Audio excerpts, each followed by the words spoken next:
Здравствуйте, дорогие друзья! Брак, в котором переплелись два сердца, превращается в опасную игру без права на отступление. Эта история способна перевернуть судьбы и заставить по-новому взглянуть на любовь. Мир, который Ася и Парс когда-то создавали с надеждой и теплом, начинает медленно разрушиться, словно хрупкое стекло под давлением невидимых трещин. Снаружи все еще сохраняется иллюзия гармонии, но внутри уже звучит тревожный ритм неизбежного расставания. Сумеет ли их чувство выдержать это испытание или исчезнет, оставив после себя лишь тишину? И именно в этот момент в их жизни возвращается Гюль. Уже не та, что прежде. Теперь ее движет не сердце, а холодный расчет. За ее спиной стоят Лейла и Левент. Люди, которые привыкли управлять чужими судьбами.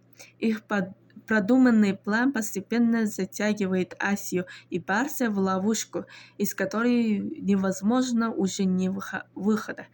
И в центре этой опасной игры Гюль. Тихое имя, за которым скрывается разрушительная сила. В одночасье она поднимает на вершину, становясь ключевой фигурой в Гюль Холдинг. Но за этим стремлением взлетом уже скрывается тем падения, болезненного и неизбежного. Когда право начинает выходить наружу, Парс теряет контроль.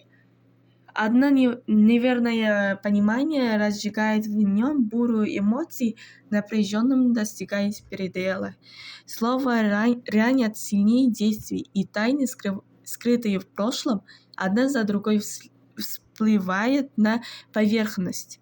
А Гюль в этот момент ведет свою внутреннюю борьбу, пытаясь доказать свою силу. Она теряет все деньги, уверенность, гордость и, возможно, саму себя. Этот момент становится для нее точкой невозврата. Сомнения Асии растут с каждым днем. Ее сердце разрывается между любовью и страхом. И самым болезненным вопросом не дает ей покоя действия ли, сильно ли Парс отступил в прошлое, или оно все еще живет внутри него. Парс оказывается между двумя жизнями, и на этот раз у него нет возможности убежать. Асии предстоит сделать выбор, цена которой окажется слишком высокой. Наступает момент, после которого уже нельзя вернуться назад. Гюль окончательно погружается во тьму. Холодный режим, жажда мести и роковое решение ведет ее к последнему шагу. В ее руке оружие. Перед ней Асия. Время снова замирает, и именно тогда появляется Перс. Но станет ли это спасением или началом еще большей трагедии?